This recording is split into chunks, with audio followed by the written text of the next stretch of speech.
Untuk lebih strategik dan lebih amannya nantinya, coba kalian pilih 3 berdasarkan kategori ini. Hai, welcome to Adventure Time. Perkenalkan, nama aku Adrian. Kalian bisa panggil aku Ed. Dan aku adalah award di LPDP yang akan berangkat ke University of Washington, Foster School of Business untuk ambil MBA mulai di fall 2024. Di video ini, aku akan menjelaskan mengenai LPDP application atau pendaftaran LPDP. Seriesnya bakal dibagi ke beberapa episode, tapi yang untuk episode pertama ini aku akan bahas mengenai fase administrasi. Aku akan bahas mengenai berbagai macam regulasinya dan juga apa yang dibutuhkan untuk pendaftaran. Oke, yang pertama adalah dalam 1 tahun akan ada 2 deadline. Kalian bisa pilih di deadline pertama atau kedua. Dan buat kalian yang merasa kalau di fase ini nggak diterima, aku harus nunggu tahun depan, itu nggak usah khawatir. Karena untuk di tahun ini dan beberapa tahun kebelakangan, kalian bisa langsung daftar ketika kalian gagal. Jadi misalnya kalian gagal di fase 1, kalian bisa langsung ke 2. Atau 2 bisa ke fase 1 tahun berikutnya, begitu. Ini ada perubahan dari tahun-tahun yang agak lama. Kalau tahun-tahun agak lama, itu harus nunggu 1 tahun dulu untuk bisa apply ulang. Oke. Yang kedua adalah aku akan bahas mengenai regulasi pendaftaran dengan LOA dan tanpa LOA. LOA itu adalah Letter of Acceptance, atau dalam bahasa Indonesia adalah surat penerimaan. Jadi bagi teman-teman yang sudah mendapatkan surat penerimaan dari universitas yang diinginkan, kalian bisa langsung daftar ke LPDP, dan keuntungan bagi kalian yang mendaftar dengan LOA, kalian tidak perlu lagi tes skolastik. Mungkin ada yang bertanya, tes skolastik itu apa sih? Nanti kita bahas di video-video selanjutnya. Oke, yang kedua adalah daftar tanpa LOA. Ini cukup umum bagi orang-orang yang belum dapat LOA untuk daftar. Contohnya dulu aku belum dapat LOA, jadi aku dapat beasiswanya dulu. Bedanya kalau misalnya kalian tanpa LOA, kalian harus pertama tes skolastik nantinya, dan yang kedua adalah kalian harus pilih 3 universitas ketika pendaftaran.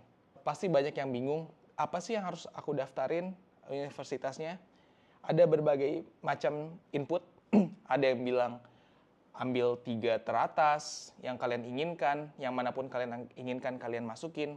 Tapi buat aku, untuk lebih strategik dan lebih amannya nantinya, coba kalian pilih 3 berdasarkan kategori ini. Yang pertama adalah kampus rich. Kampus rich itu apa sih? Kampus yang kalian mau gapai, yang impian kalian gitu. Itu biasanya top schools di dunia ini. Yang kedua itu adalah untuk target school. Target school itu apa? Target school itu adalah sekolah yang kalian cukup yakin kalian bisa gapai requirement-nya, begitu. Dan yang ketiga adalah safety school. Safety school ini adalah kampus yang biasanya rank-nya tidak terlalu tinggi dan kalian yakin pasti masuk ke dalam kampus tersebut. 3 pilihan ini kalian harus pastikan kalau ketiga kampus itu ada di list LPDP. Untuk list LPDP nanti aku simpan di bio, oke? Tips berikutnya untuk memilih universitas. Ketika kalian memilih 3 universitas atau jurusan tersebut, kalau bisa ada di 3 negara yang sama atau 3 jurusannya sama. Jadi kalian memiliki benang merah dari pilihan kalian. Karena kalau misalnya nanti terlalu beda-beda, let's say kamu milih ada universitas di Amerika tentang bisnis, terus kamu juga pilih universitas di Jerman tentang let's say chemistry, kalian juga pilih universitas di Jepang tentang engineering, itu terlalu jauh perbedaannya hingga sulit mencari benang merahnya dan sulit menjustifikasi kepada LPDP. Yang berikutnya adalah, ini ada beberapa hal yang orang bertanya kepada aku, apakah bisa kalau misalnya udah punya S2 lagi? Itu tidak bisa, teman-teman. Jadi kalau misalnya di LPDP hanya untuk yang S1 ke S2, S2 ke S3, atau S1 langsung ke S3, langsung ke doktor. Jika kalian punya MBA, let's say, kalian mau MPA, itu tidak bisa.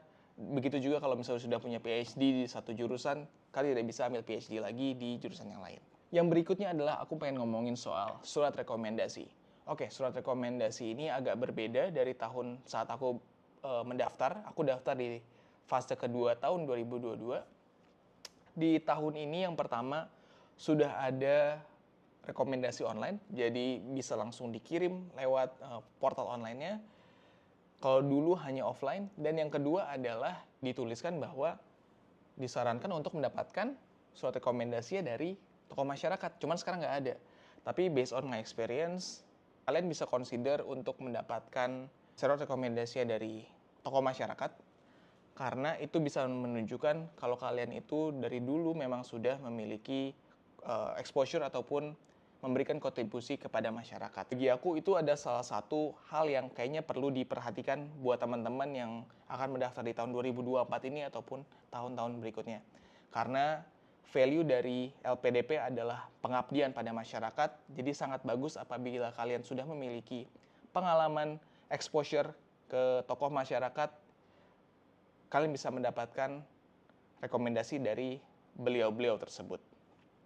Aku ngasih contoh, salah satu wardi mendapatkan rekomendasi dari lurah karena dia memiliki kontribusi di kelurahannya. Jadi kalau misalnya kalian punya pengalaman, kontribusi di lingkungan kalian, sekecil apapun itu, menurut aku itu bagus banget untuk menunjukkan ke LPDP kalau memang kalian itu passionate buat berkontribusi ke sekeliling kalian gitu. Tapi buat kalian yang memang selama ini belum ada exposure ke tokoh-tokoh masyarakat gitu, itu nggak masalah. Kalian tetap bisa misalnya dari bos-bos kalian dan bisa disesuaikan bahwa itu memang bentuk kontribusi kalian. Misalnya di pekerjaan kalian ada efeknya ke ekonomi dan lain-lain, itu nggak masalah banget. Ini purely based on my experience aja.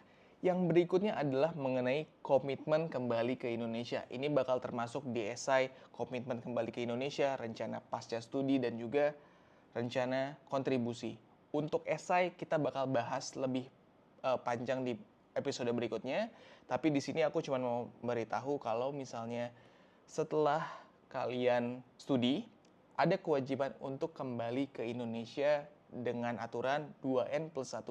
Jadi buat kalian yang kuliah 2 tahun, contohnya seperti aku, jadi kita harus kembali ke Indonesia dan bekerja di Indonesia selama 5 tahun. Tapi yang menarik adalah LPDP mengizinkan untuk wardinya kerja selama 2 tahun pasca studi. Tapi ini tidak main-main, kalian harus mendapatkan izin. Dan itu diregulasi secara ketat. LPDP akan memberikan waktu, kalau tidak salah sekitar 3 bulan untuk kalian mendapatkan offer dari perusahaan. Setelah mendapatkan offer, kalian bisa meminta izin kepada LPDP apakah bisa dilanjutkan kerja selama 2 tahun. Jika diizinkan, kalian bisa lanjut dan kalian tidak boleh melebihi dari 2 tahun gitu. Buat teman-teman yang berpikir, oh ini adalah menjadi loophole untuk kerja di luar, jangan sampai itu terjadi karena kita sebagai wardi LPDP, kita sudah dibiayai oleh negara, itu sudah tanggung jawab kita untuk kembali ke Indonesia. Selain itu juga ada sanksi dari yang ringan sampai yang memberatkan. Jadi itu tolong dikonsider. Oke, sampai jumpa lagi di episode berikutnya mengenai esai. Aku akan bahas soal esai lebih dalam. Aku akan jelasin struktur apa yang aku gunain, gimana cara bikin esai kalian menarik, dan lain-lain. Jadi jangan lupa untuk subscribe dan juga nyalain notification supaya kalian gak ketinggalan video-video selanjutnya. Thank you, bye-bye!